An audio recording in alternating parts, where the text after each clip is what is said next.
Hello everyone, welcome back to some more of The Great Ace Attorney Chronicles. Last time, if I remember correctly, we finished off Case 3, The Return of the Great Departed Soul, with a huge twist. Namely the fact that the professor that's, the culprit of the professor case that's been kept so secret that they had to have a closed trial with the professor himself wearing an iron mask, is revealed to be not only Japanese but the father of our best friend, Kazuma Asogi, Genshin Asogi. And with that, the Van Zeke's assistant finally regains his memory.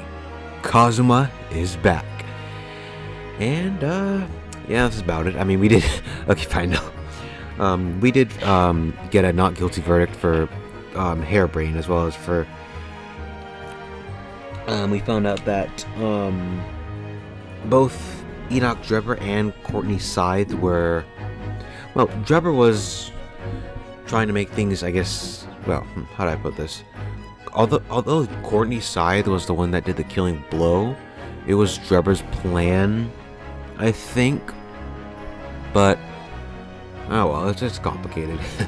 Anyways, we're gonna go right into episodes 4 and 5. Yes, that's right. Episodes 4 and 5 are like connected in a sense, so it's really, for me at least, it feels like one big episode instead of two separate episodes. So, I might just do like, I might not do one of the whole retrospective for case 4, just because it's not done yet technically. So I guess, yeah. Anyways, let us continue on into case 4, Twisted Karma on his lost bow.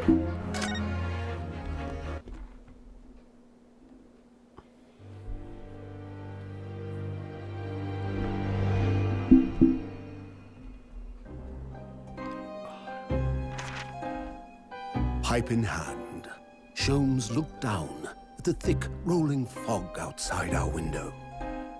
I wonder exactly how many mysteries are out there, hidden within this bed of fog, he said. Indeed, a most bizarre incident, born of a curious advertisement. A hellhound's mad gallop through the shadows of a serial murder, an executed man's graveyard resurrection in the dead of night.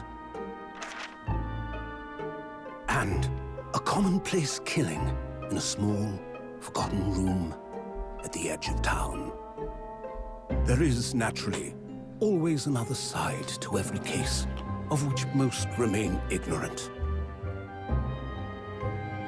And it is that other side which compels me to the scene of the crime, Wilson. So quickly now, take your hat and let's be on our way, my dear fellow.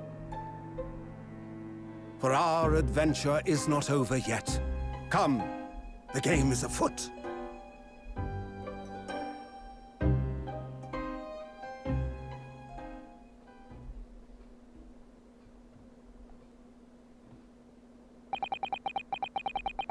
Eight days after the earth-shattering trial and Kazuma regaining his memory.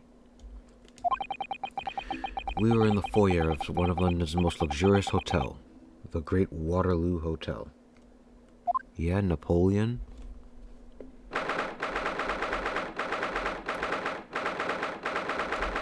First of November, 10:24 a.m. Great Waterloo Hotel foyer. Professor Mikotoba is due to arrive at any moment. Yes, I'm so glad we got here in time.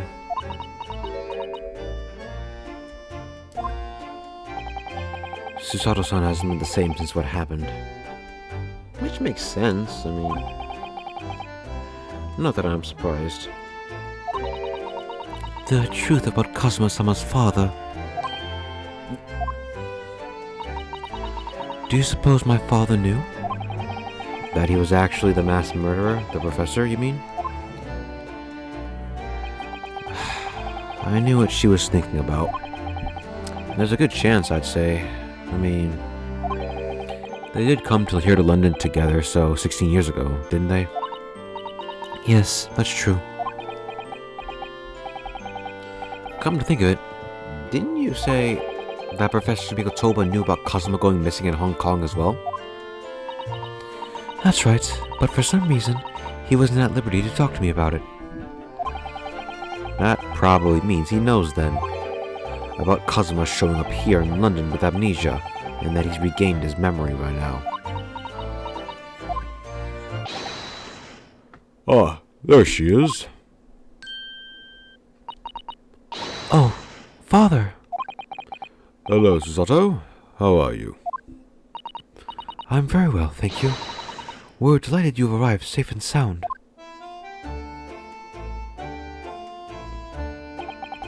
Hello, Mr. Naruhodo. Very kind of you to take the trouble to meet us here.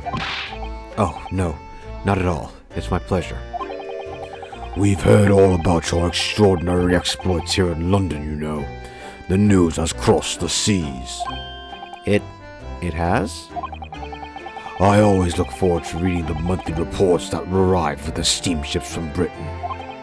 Oh, I see. Well, thank you very much.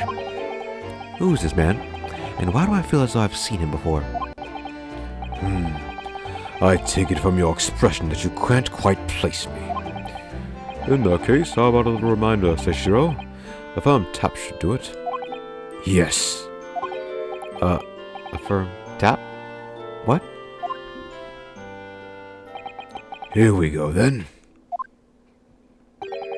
I hereby prosecute the defendant, Ryunosuke Naruhodo. Guilty.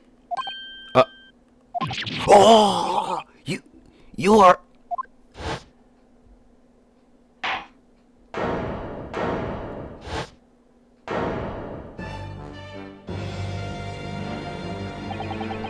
The court will now hear the trial of Ryunosuke Naruhodo.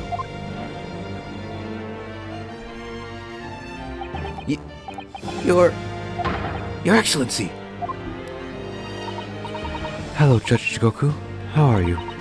It's been a long time. Good, you've remembered now. That really did the trick. Guilty. Only I was declared not guilty, wasn't I? And there was no laughing at the time. So, London again after all this time. Hard to believe it's been 10 years. To be honest, I never thought I'd be back.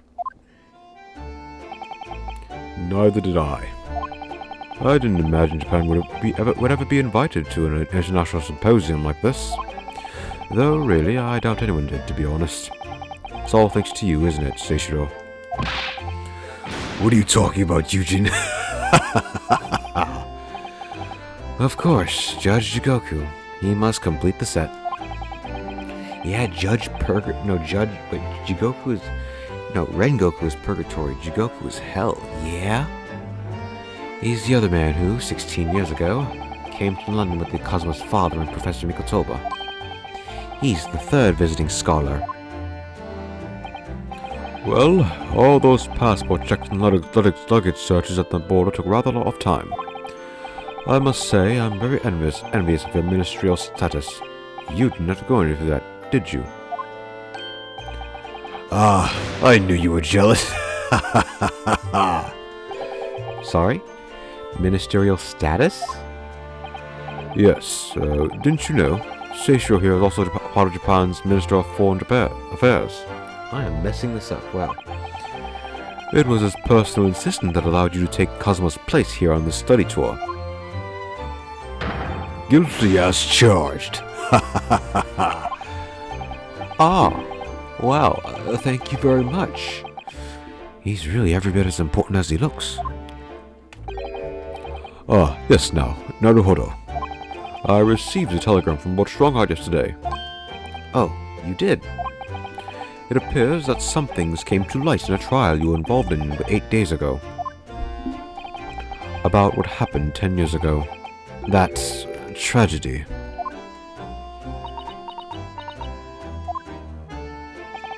Yes. Could you tell us any more about it? Yeah, we're just gonna talk about this whole thing in the middle of a hotel foyer, like where anyone can just listen in on the conversations. Okay. So, how was the voyage here? Well, 50 days at sea is a long time by anyone's standards. But it wasn't as bad as when we first came 16 years ago. No, that's true. Then I truly wondered if we wouldn't be drifting in the vast ocean for the rest of our lives. This time, we followed the same route as you, so we were able to relax and enjoy the experience. Ha ha ha ha ha! Yes, relax. Like we got to. Ah, so you stopped in France's beautiful capital, Paris? We did, yes, though only for one night. And yesterday evening we left the port of Dunkirk for Dover. Just in time for the symposium, in fact. It starts tomorrow. It's wonderful that you were invited to attend such an important international event. I'm very proud of you, Father. It's thanks to Seishiro here. 16 years ago he managed to ingratiate himself with Britain's Attorney General. I'm sure that's why he was invited, and I suppose you could say I'm something of an appendage by default. Speak for yourself, Eugen. You were close friends with a professor of forensic science at a major hospital. Yes, well, I'd rather not dredge all that up, really. No, there's been a lot of water under the bridge since then, but it doesn't bring him back. Cosmo's father, I suppose. The professor, the killer who took the lives of 5 members of the British aristocracy, was actually Cosmo's father, wasn't he? That's correct. Genshin Asogi. Genshin. You knew, I presume, Father. Yes. He was a close friend at the time.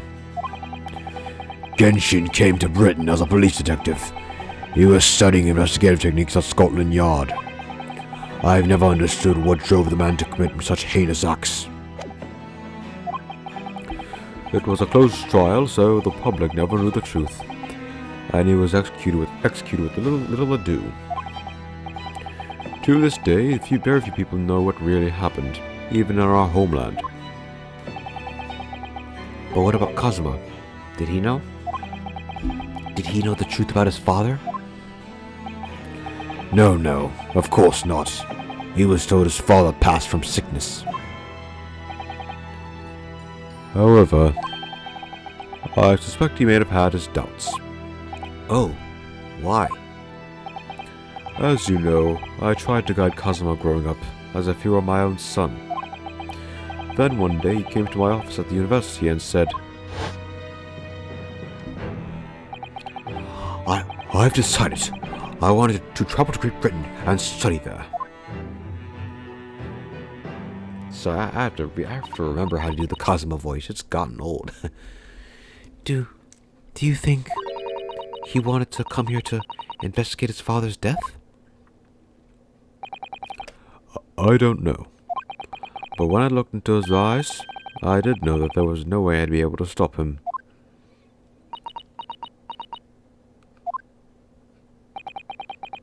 Something else came to light in that trial the other day, actually. Oh? What? Well, having disappeared in Hong Kong and been missing for almost a year, Cosmo has since turned up in London, working as the apprentice of Lord Van Zeeks. What? What? That's news to us! So, Lord Strongart's telegram neglected to mention that part then. Huh. As you know, we both thought Cosmo had died on the steamship during our voyage to Great Britain in January. But he didn't die. He's alive, as you knew, didn't you, Father? In actual fact, no. What I did know is that when your ship docked in Hong Kong, he mysteriously vanished. We sent a team of investigators to Hong Kong to try to ascertain what had happened, but to no avail. But he's still alive? And here in London, what you say? I never dared even to dream it. Why on earth did the young man not make contact? The government and the police have been chasing clues fruitlessly for months now. Well, it seems he was suffering from amnesia. What? Amnesia? When we first came across him again here in London, he didn't know who either of us were. I see. He only regained his memory 8 days ago. This is unbelievable. Yes, it's quite miraculous. I wonder why Lord Strongheart did not let us know. I must speak with him urgently. I wonder how Cosmo's been these past few days. Would it be wrong of us to go and visit him?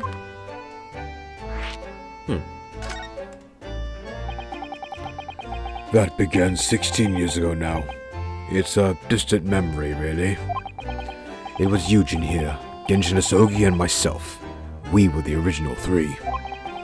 The first judicial scholars from Japan to travel overseas to study. Ocean voyages were not what they are today, I can tell you. 16 years ago? Things were tough for their generation. Yeah. Your father was an exceptionally fine medical student at the Yume University at the time, you know, young lady. Yes, grandmother told me. He went to do research at a great London hospital to study autopsy, practically unheard of in Japan. Yes, it was an eerie place, sandwiched between the back of a prison and a burial ground. Huh? Yeah? They just after they execute the prisoners, they just send them to you to analyze before you send it to the gravedigger. Yeah.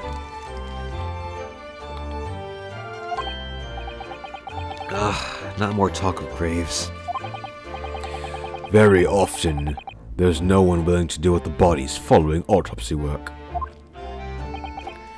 So you see, autopsy labs have something of an unavoidable relationship with graveyards and prisons. Not my cup of tea at all. Do you remember that Scottish prison governor?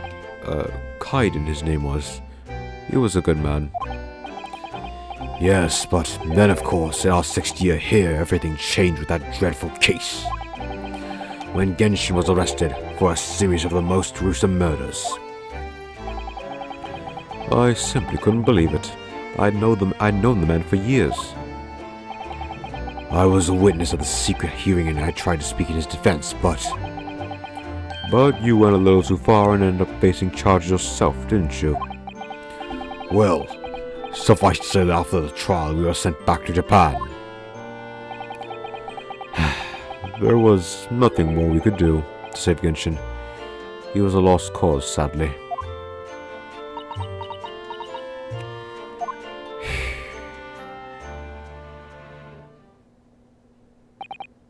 Well, if you'll excuse us now.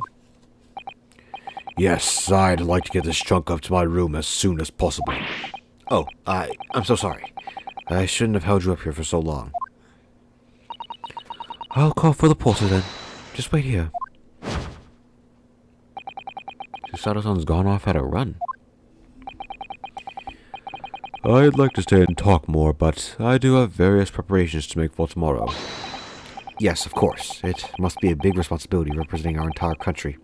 I wish you the best of luck. Naruhodo. I hope you'll keep an eye on Susato for me. Keep looking after her, as you obviously have been. Oh, no, I mean, if anyone's looking after anyone, it's her looking after me. Well, I do appreciate you being there for her. After all, I've been a miserable father to her. I've thoroughly let her down. Sorry? What do you mean?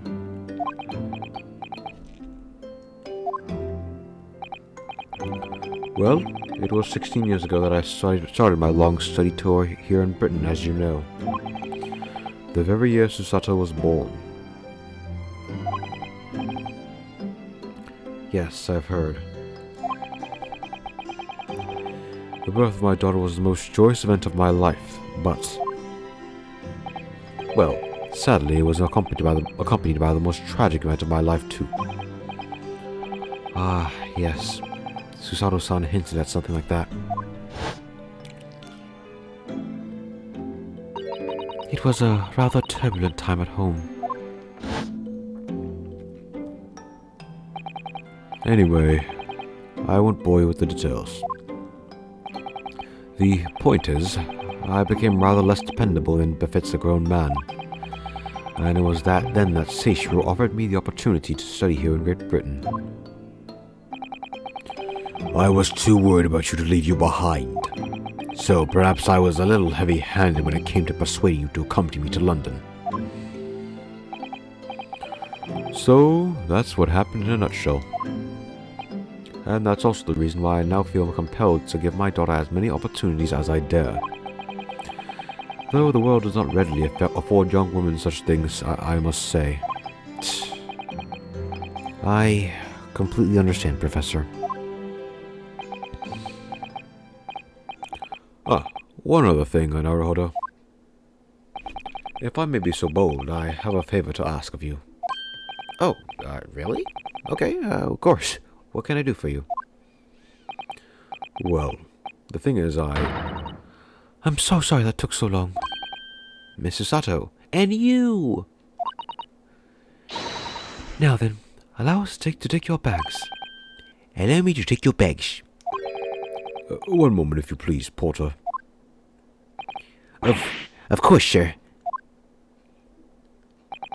That machine around your neck. It is a camera, I believe. Quite right, sir. Just 5 shilling for a lovely photograph to commemorate a wonderful stay at a hotel, sir. Well, I think given the occasion, we should justify the expense. Ah, yes, of course.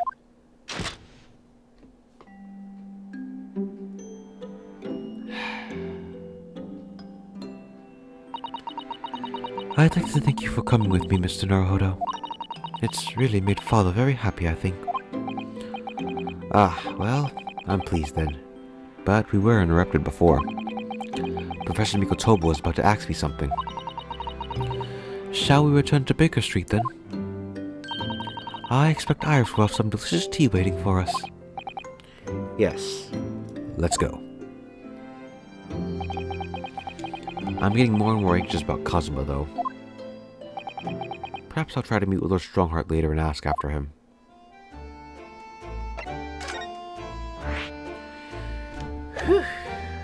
So, where do we go?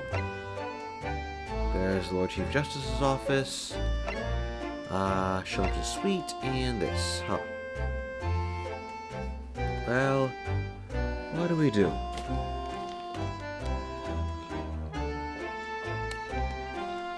Okay, I guess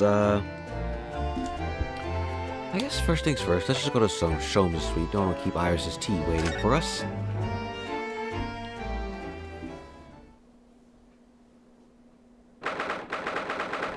First of November, Sholmes' suite. Where? What is... What was that? A man screaming in a most unflattering way. Do you think... Could it have been Mr. Sholmes? Oh my, I do hope not. Oh, okay then. I don't do it anymore. Mon ami. Stop this disgraceful display, huh? Who are these people? Look at their hair. It's bright red. And 2 different shades to boot. I think they must be clients of Mr. Sholmes. Right, you two, you're coming with me now. Down to the clinic. No, not in prison. It's dark and damp and I don't like it. Wolf, the darkness. It is my friend. I am not scared. But you are always scared of the dark. Shut your mouth, you idiot. I will sit quietly in the dark and plan our next daring heist. At least we'll wait. Well, tough. We'll finish down the yard. Now get moving. Are these supposed to be like the other like those discount Mario Bros back in Case 5? Whatever. Bye then, Ginny. Have fun. Oh, yeah. Thanks, Iris. And thanks. You're a great detective.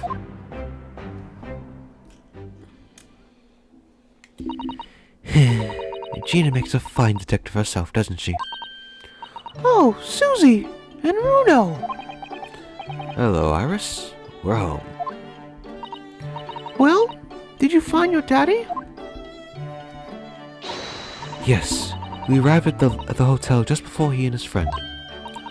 Oh, well, that's great news. I hope I'll get to see my daddy again soon. Ah, yes, of course. Dr. John H. Wilson. So, Iris, all that remains now is the greatest of problems known to man. But before we concern ourselves with that, I believe some tea is in order, don't you, my dear fellows? You have Sholmes, you have a little something on your head.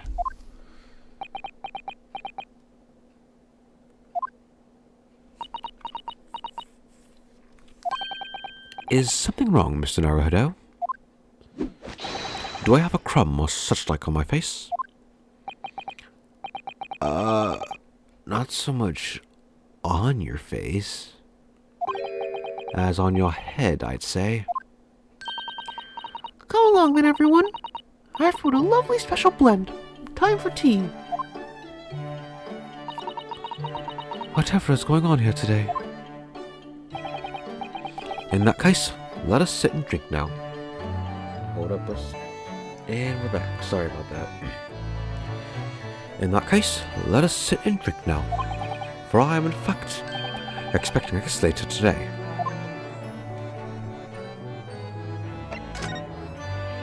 Okay. Mr. Sholmes, who were the two gentlemen that were here before? Oh, just a pair of petty criminals. Nothing of significance. Of course, they have to make a living somehow. And when the mood takes me, I'm willing to turn a blind eye to all manner of infractions. When the mood takes you? All manner of infractions? But when such fellows set their sights on Mr. Herlock Sholmes, well, that's when their luck runs out. Oh my, you were the target of a crime, Mr. Sholmes?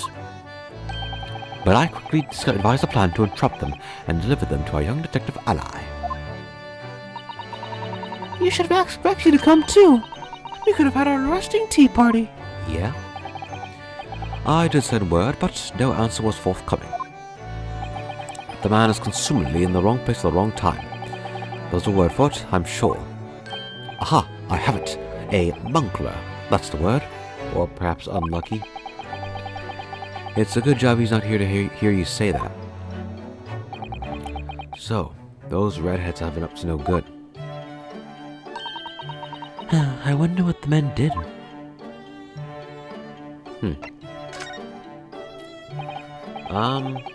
What was that about the greatest problem known to man that you mentioned before? Is this another fiendishly intricate case, Mr. Sholmes? How should I best explain it? Are you aware of the theory of evolution by natural selection, perchance? I think I've heard talk of it somewhere. Possibly. It's a revolutionary scientific theory that was newly proposed 40 years ago now. According to its author, Mr. Darwin, we humans were once apes who lived in the treetops. Wait, what? We were apes? Indeed, and from the very moment those apes descended from a canopy to live as humans, it has been our lot to be at the mercy of the greatest problem known to man. Our lot? What is this great problem, Mr. Sholmes? Why, isn't it obvious, my dear madam? The problem of rent. Ah. But Did you not receive a rather large sum of money from Madame Despensiel only the other day? Pshaw, a large sum? One pot at home for Iris and a new motor car for me later, and all has quite disappeared, I assure you. Yeah? Why did you buy a car? You didn't need one before. Why did you buy it? And where did you put it? I didn't see any garage.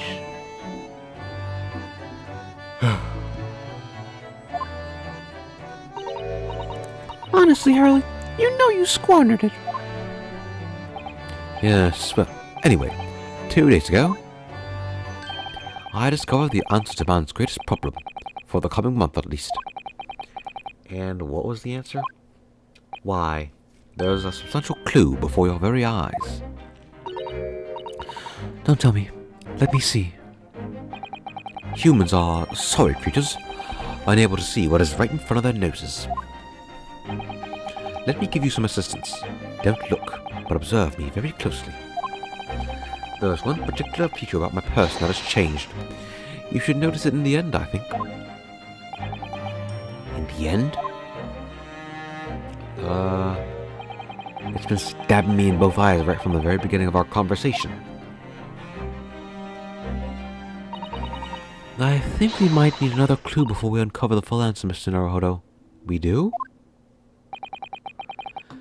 Thanks for the hint. I'll be tearing my hair out if this charade goes on much longer.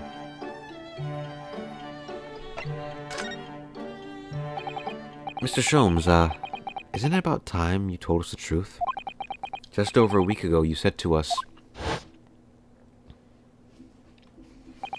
I will now tell you something of the first importance, my dear fellow.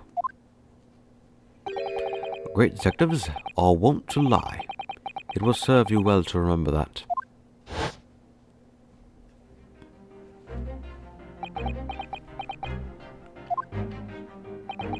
That case aboard the SS Burya in January.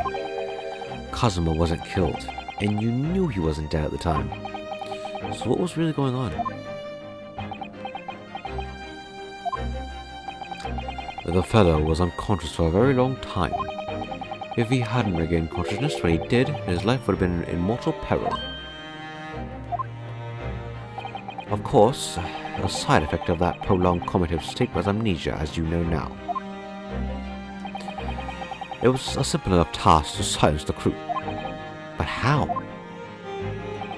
After they'd carried him out of the cabin, I assembled them in the lobby area. Then I made them swear to leave him unconscious and have him unlaid from the ship in Hong Kong as a murdered corpse.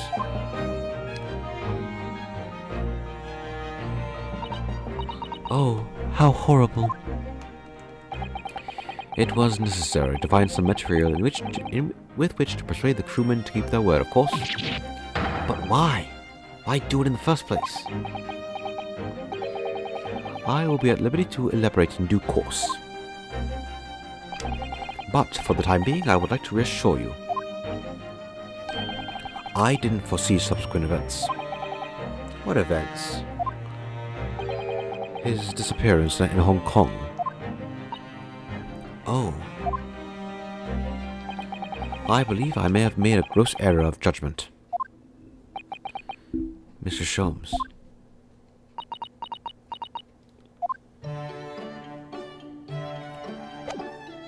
Alright. Well, we're not done yet. Let us look for clues. I believe the thing we need is that newspaper there, but before that, let's look around a bit. Particularly that mask. The mask Cosmo wore when he was assigned to Lord Van Zieks as his apprentice. When he cast it aside after the trial the other day, I just sort of picked it up. Why? We ought to give it back to him, I suppose. But he has his memory back now, doesn't he? And I can't help feeling that he might turn around and tell me coldly to wear it myself. But isn't he your best friend? Right.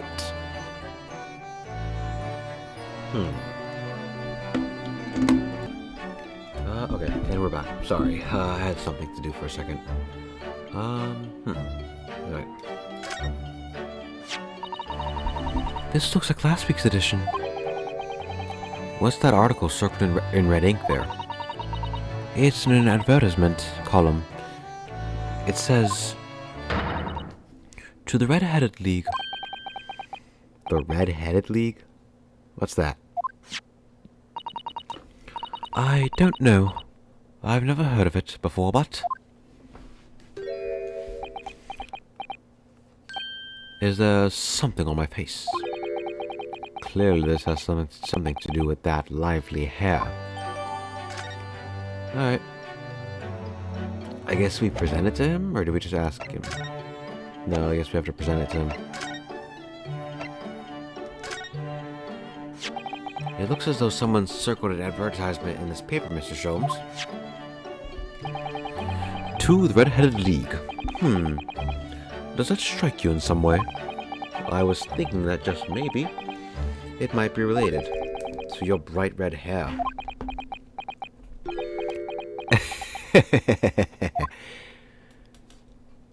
So, at last you've learnt to apply my methods, Mr. Naruto. Sorry? In the first instance, and quite indispensable observation. Believe me, I could have seen that hair with my eyes shut. So then, allow me to regale you with the details of my latest exploits. Regale or boast? Alright. So what is this Red-Headed League, and which seems to be the subject of the advertisement you circled? You noticed it in the paper, then? That, my dear fellow, was going to be the source of this month's rent payment. It was? How? According to the advertisement, the Red-Headed League is a distinguished institution of fellows of unspecified governance. In fact, the only condition for becoming a member is having red hair. That doesn't entirely surprise me. But listen to what the lucky redheads receive once they join. An unconditional salary of £4 a week. Oh my, £4 a week? But why? What are they paying people for? That I don't know. No details are given in the advertisement. But surely every red-headed person in the country would be flocking to join in that case. You're right, Susie. There's no time to lose. I'll put in my application at once. So will I, just on the off chance. That might be stretching a point, I think. The trouble is, they have a fixed number of members, you see. Oh, I see. So once a certain number of people have joined, no one else can. But as luck would have it, one member recently passed away. It wasn't particularly lucky for the redheaded in question, I feel, Mr. Sholmes. So you decided to try and join in his place? Correct. I mean, look at me. Have you ever seen such a red-headed fellow? No. So why did it have to go so wrong? What? What on earth happened? A blunder, Mr. Naruto, though it pains me to admit it. What happened? What did you actually do to your hair, Mr. Sholmes? I'm glad you asked, Mr. Zato. What you see atop my head is neither dyed nor a hairpiece. I changed the color of my hair overnight by the wonders of chemistry. Chemistry? I was conducting some research into a method of rejuvenating such spent tea leaves, and in the course of my work I stumbled upon a potion that when taken turns one hair a flame like red. Would you like to try it? It will make every hair on your body perfectly crimson. I think I'll pass. But Mr. Sholmes, is it safe to drink? Surely it's bad for you, isn't it? Amateurs are always hampered by such fares. Oh, I should never have doubted you, Mr. Sholmes. You mean to say... But of course, to earn £4 a week, one must be prepared to turn a blind eye to little danger. That degree of red signals more than just a little danger, surely. So anyway, Hurley left full of confidence yesterday with his new red hair. For the park on Lime Street where the red-headed league were interviewing prospective new members. So what went wrong? The whole park was choked with red-headed folk, like a coaster's orange barrow. I queued for 8 hours solid before at last I reached the front. But when the panel of interviewers saw me, they immediately said, "Ah, Mr. Sherlock Holmes, are you in disguise to conduct an investigation?"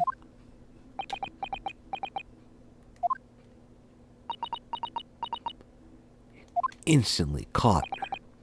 So, naturally, I had no choice but to reply, "Shh, don't give me away." After which, I could do little else but turn and leave. And this morning, when I looked in the mirror, irritation stirred within me. So, I turned that pair into the police. Yeah. What?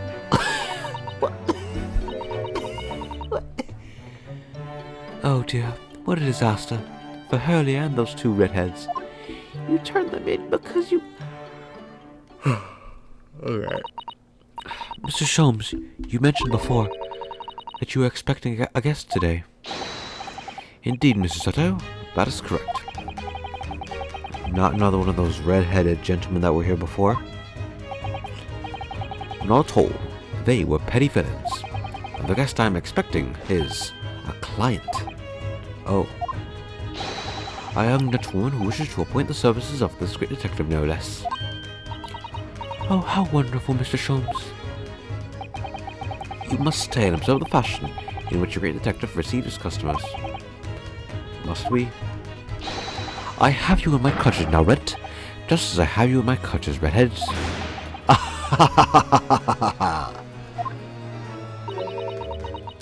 That hearty laugh is masking rather sinister thoughts, I feel.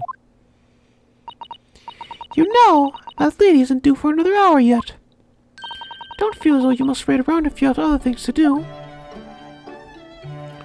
Which, yeah, she won't be coming until we visit the Lord Justice's office. But, well, I think this is right here is a good place to end it because we do have a lot of stuff to get into for this case. So, yeah, next time we're gonna head to Lord Chief Justice Strongart's office and, yeah, I guess see what he has to say. So, let me save my game before I forget.